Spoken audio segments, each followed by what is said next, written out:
Salut à tous. Salut à tous ceux qui sont connectés. Bien le bonsoir à vous, bien le bonjour à vous selon votre position sur le globe terrestre. Ouais, ici votre combattant. Je tiens à dire merci à tous ceux qui vont se connecter, qui se connecteront. Je tiens à dire merci à ceux qui m'ont porté dans leur cœur en prière. Je tiens à dire merci parce que, au bon Dieu, parce que j'étais en vacances et là je suis arrivé. Je tiens vraiment à exprimer toute ma gratitude envers vous. Vous qui me portez dans votre cœur. Je suis votre combattant. Il y a des personnes qui me connaissent de manière, comment dirais-je même, qui me connaissent réellement. Il y a d'autres qui me connaissent sur les réseaux sociaux, il y a d'autres qui me connaissent. Mais en tout cas, je vous dis merci, merci, merci, merci pour tout. Comme l'indique le titre de la vidéo, nous allons parler de la cherté de la vie. Voilà. Vous êtes sans oublier que le peuple ivoirien est en train de mourir à petit feu. Voilà. Le peuple ivoirien est en train de mourir à petit feu. Et nous, combattants, nous qui avons décidé de crier le ras-le-bol, nous qui avons décidé d'être les porte-voix de la population ivoirienne et africaine, nous avons décidé de prendre notre bâton de pèlerin et de crier notre ras-le-bol aussi. Voilà. De crier notre ras-le-bol parce qu'on ne comprend pas. On ne comprend pas ce qui se passe en Côte d'Ivoire. On ne comprend pas ce qui se passe dans notre pays. Un matin comme ça, bim, on se lève, tout a augmenté. Un matin, bim, on se lève, paf, tout a augmenté. Mais qu'est-ce qui se passe en fait? Cher gouvernant, qu'est-ce qui se passe? Qu'est-ce qui se passe? Monsieur Alassane Dramane Ouattara, qu'est-ce qui se passe en fait au pays? Pourquoi tout devient cher? Vous dites que le pays il est émergent. En temps normal, quand on a un gouvernement, quand on dit, on tape la poitrine, que nous là, on a un bilan là. Le bilan là, je vous ai toujours dit, un bilan, il y a d'abord ce qu'on appelle la santé, l'éducation et maintenant le panier de la ménagère. Mais si le panier de la ménagère il est affecté, c'est sûr que l'éducation sera affectée, c'est sûr que la santé sera affectée, c'est sûr que le transport sera affecté. Voilà aujourd'hui, les artistes sont en train de monter au créneau. Ceux qui disaient hier, non, on ne fait pas politique, non, on ne fait pas politique, non, mais aujourd'hui là, voilà le résultat. Voilà ce pourquoi nous crions notre ras-le-bol. Voilà ce pourquoi nous sommes là à crier, à décrier, à parler. Pour que le pays là puisse changer. Nous ne sommes pas là pour envenimer pour mettre le pays à feu et à sang. Non, mais à vous gouvernants, à vous gouvernement de Côte d'Ivoire, à vous qui dites que vous avez un bilan. Et à ceux de votre clan qui disent que oui, voilà, même en France, le prix de l'huile est comme ça. Mais comment vous pouvez comparer des pays, la France et la Côte d'Ivoire? En France, là-bas, on donne manger cadeau. Aux États-Unis, ici, là, on donne manger cadeau. En Côte d'Ivoire, là, il n'y a pas manger cadeau. En Côte d'Ivoire, là, il n'y a pas ce qu'on appelle manger cadeau. Tu as mangé, tu as payé. Il y a ça. Et on est là, on se regarde. Rien ne va au pays. Rien ne va. Voilà l'artiste, big up à toi, DJ Kérosène, qui s'est levé, qui a dit. Mais qu'est-ce qui se passe? Tout a augmenté et tout augmente pour ne rien. Mais qu'est-ce qui se passe? On est où? On est dans quoi? On est dans quoi? On n'est pas encore un pays développé. On est un pays en voie de développement. Mais les dirigeants nous ont fait croire que la Côte d'Ivoire est un pays émergent. Et l'indice sécuritaire de la Côte d'Ivoire est semblable à celle de Genève. Oh Seigneur Jésus. C'est difficile. C'est vraiment difficile. C'est difficile de mentir. Parce que après, à chasser le naturel, il revient toujours au galop. À chasser le naturel, il revient toujours au galop. Voilà. C'est parce que nous disons la vérité. C'est parce que nous sommes là pour décrier ce qui se passe. Aujourd'hui, là, nos têtes sont mises à prix. Aujourd'hui, là, tout est mis à prix parce que tu dis la vérité. Parce que nous sommes dans la vérité. Aujourd'hui, là, laissons à faire des babous à 5 femmes, 6 femmes, 7 femmes, 8 femmes. Laissons tout ça là. Mais la réalité est dans. La réalité est là. On dit, toi-même dans ta campagne là, Monsieur Ouattara, dans ta campagne, tu as dit, tu vas venir et parce que la vie est chère en Côte d'Ivoire. Tu arrives avec un bateau de milliards. Ton bateau là, ça passe par le port d'Abobo, on sait ça. On sait ça. Mais ça n'a jamais encore atteint les rives de la Côte d'Ivoire. Ça n'a jamais atteint les rives de la Côte d'Ivoire. Ça passe par, comment dirais-je, par le port d'Abobo. On ne comprend pas. on ne comprend pas ce qui se passe. Qu'est-ce qui se passe? Toi-même, tes propres militants, ils sont là, ils ont honte. Ils sont là, ils sont assis plein chez eux. Ils sont en train de... Ça leur fait mal au cœur. Voilà, hier même, je regardais. La Tabaski arrive bientôt. Je crois que c'est la semaine prochaine. Le prix du mouton, un mouton, j'ai vu le prix 450 000 francs. Ton mouton là, Joe, lui là, on le lave Roger Cavaillès ou bien. On le pommadait la gamme Roger Cavaillès ou bien. C'est-à-dire que pour un rien, tout a augmenté. Tout a augmenté. Non. Et quand c'est comme ça, là, on ne va pas voir le président des consommateurs. C'est-à-dire que des gens sont là pour ne rien. Ils sont là pour manger. Ils sont là pour bouffer. Ils sont là pour ne rien. Ils sont là seulement que pour leur estomac. Parce qu'on les place. On leur dit, venez, voilà tel poste, mettez-vous là. Voilà un... Non, vraiment, c'est... Je n'ai même pas envie de dire même des noms même dans mes vidéos parce que tellement je dis des noms là, ça fait mal. Les gens vont me bloquer. Les gens vont me signaler. Si vous n'avez pas vu mes vidéos, mes lives, c'est parce que les gens m'ont signalé. Si je passe par là encore là, c'est parce que les gens m'ont signalé. Ils ont bloqué mon Facebook. On dit que non, moi je parle mal.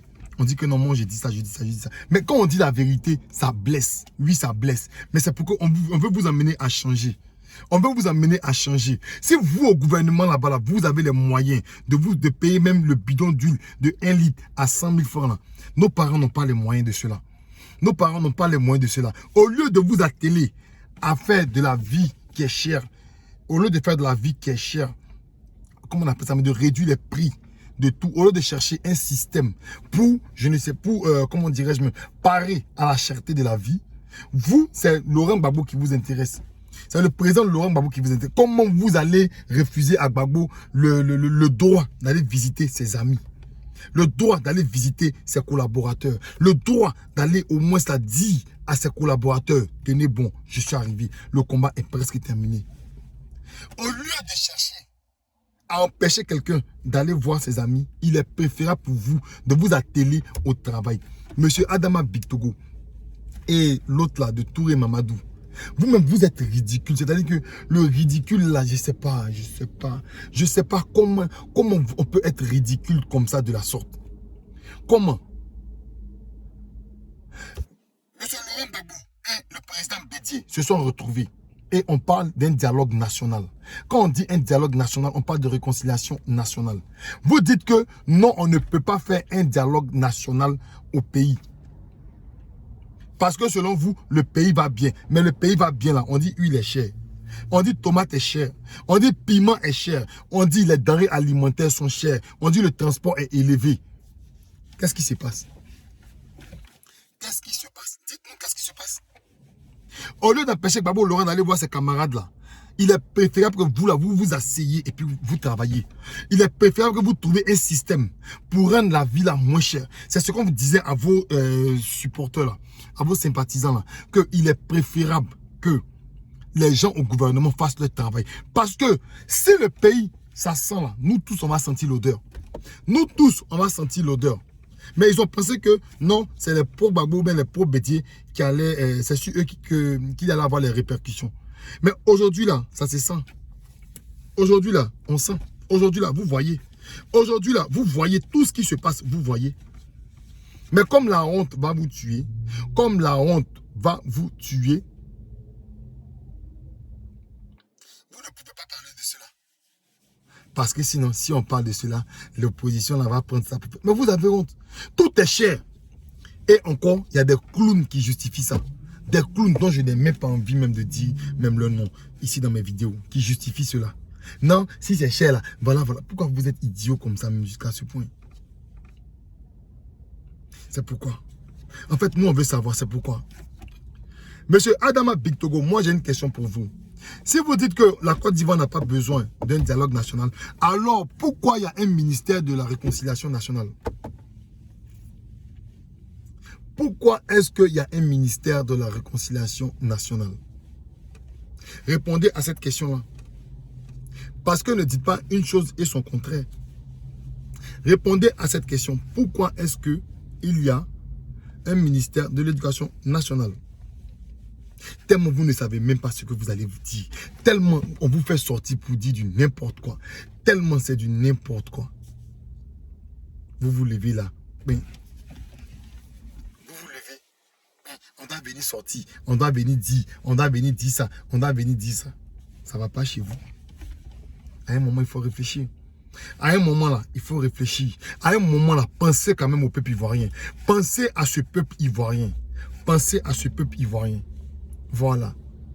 Laissez le président Gbagbo Laurent là. Il n'a qu'à aller voir ses camarades. Il n'a qu'à aller leur dire qu'il est arrivé. Il n'a qu'à aller leur donner des nouvelles. Parce que c'est comme ça. Le chef, il est arrivé. Il va aller voir ces gens qui sont en prison pour leur donner de l'espoir. C'est comme ça. Non, pour une question de sécurité. Vous n'avez même pas honte. Vous n'avez même pas honte. Et puis encore, je vais ouvrir ici cette parenthèse à mes amis d'hier. Les amis gordiens, je vous passe le bonsoir ou je vous passe le bonjour. Je n'en ai rien à foutre de vos palabres au niveau du président Laurent Gbagbo. Voilà, moi je n'en ai rien à foutre. Je dis ce que moi je pense être bon. Voilà. Mais voilà des gens avec qui j'ai marché, qui sont allés me signaler chez Facebook. Parce que j'ai jugé utile de donner mon avis sur la condamnation de l'autre, dont je n'ai même pas envie de dire le nom, pour injure publique. Mais je le dis et je le redis encore, je le redirai encore. Personne ne me paye sur la toile là. Personne ne me paye. Personne ne paye ma connexion. Même le président Gbagbo, il ne paye pas ma connexion. Il ne me paye pas. Ils ne m'ont jamais donné 5 francs. Et je mets quiconque au défi de dire que lui, il m'a déjà donné l'argent. Un politicien, je m'en fous de leur jeton. Je m'en fous.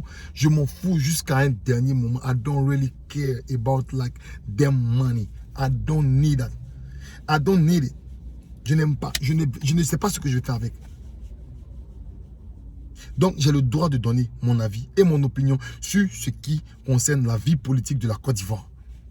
Si quelqu'un ou quelqu'un, c'est son plaisir d'insulter, pensant que c'est de ça qui fait la politique, on va dénoncer ça. Si vous faites des conneries au sein du parti politique, on va dénoncer. Si tout ce qui se passe, il y a des conneries, on va dénoncer. Passez votre temps à signaler les gens sur Facebook. Me, I don't really care. I don't care. Ce qui est sur Facebook me bloque. Facebook ne me bloque pas. La vérité là, elle s'en va. La vérité là, elle s'en va. Elle s'en va. Au lieu qu'on s'associe pour ne serait-ce que attaquer Ouattara, passez votre temps à vous disperser. Passez votre temps à vous disperser. Au lieu qu'on s'associe, passez votre temps à mal conseiller le président Gbagbo. Passez votre temps à mettre des futilités au devant parce qu'aujourd'hui, là, les Ivoiriens ont faim. Qu'est-ce qu'on fait de ça? Qu'est-ce qu'on fait de ça? C'est ça qui est le plus important. Que de chercher à voir ce que le président Gbagbo, il a 50 femmes ou bien 75 femmes. Non. Au lieu que vous marchez et que vous attrapez le président ou que vous lui portez des cache-nez, vous montrez aux yeux du monde que le président là, il est disability. Ça veut dire que non, il n'est pas libre de lui-même ses mouvements. Vous ferez mieux de montrer le président Laurent Gbagbo dans une bonne posture. Soit il est assis, soit il est arrêté, soit... Et puis quand il marche, enlevez les caméras. Parce que vous montrez aux yeux du monde que le président Gbagbo Laurent ne va pas bien. Vous dire ça là, c'est mauvais. Vous dire ça là, c'est mauvais. Ça veut dire qu'on est méchant. Vous pensez que votre staff là, c'est vous ceux qui aimez le président Laurent Gbagbo. Vous pensez que c'est vous ceux qui l'aimez. Quand nous là, on a cru, jusqu'à preuve du contraire, nos têtes sont mises à prix. Et vous êtes au pays là-bas, vous êtes rentrés. On s'en fout de vous. On s'en fout de ça. Vous avez un moment laissé la lutte. Mais aujourd'hui, comme nous ne sommes pas dans le sillage, ou bien dans le clan, je veux dire, proche du président Laurent Gbagbo, vous vous accaparez tout. Vous n'êtes pas les détenteurs de la réalité, hein, ni de la vérité. Vous n'êtes pas les détenteurs de la réalité, ni de la vérité. Vous ferez mieux de donner de bons conseils au président Laurent Gbagbo. Moi-même, je vais lui adresser une vidéo spécialement pour lui. Mais pour l'heure, là, on dit les Ivoiriens ont faim. Qu'est-ce qu'on fait? Monsieur Ouattara, les Ivoiriens ont faim. Qu'est-ce qu'on fait? C'est ça qui est le plus important. C'est de ça qu'il s'agit. Voilà. Sinon, Gbagbo a 50 femmes là, ça ne nous concerne pas. Voilà. Gbagbo veut divorcer là. On n'en a rien à foutre de cela. Les choses se lient et se délient. On n'en a rien à foutre de cela. C'est ça qui est le plus important. Aujourd'hui là, voilà notre frère Charles Blé Goudé qui est à Paris, qui est encore à la haie, qui veut rentrer.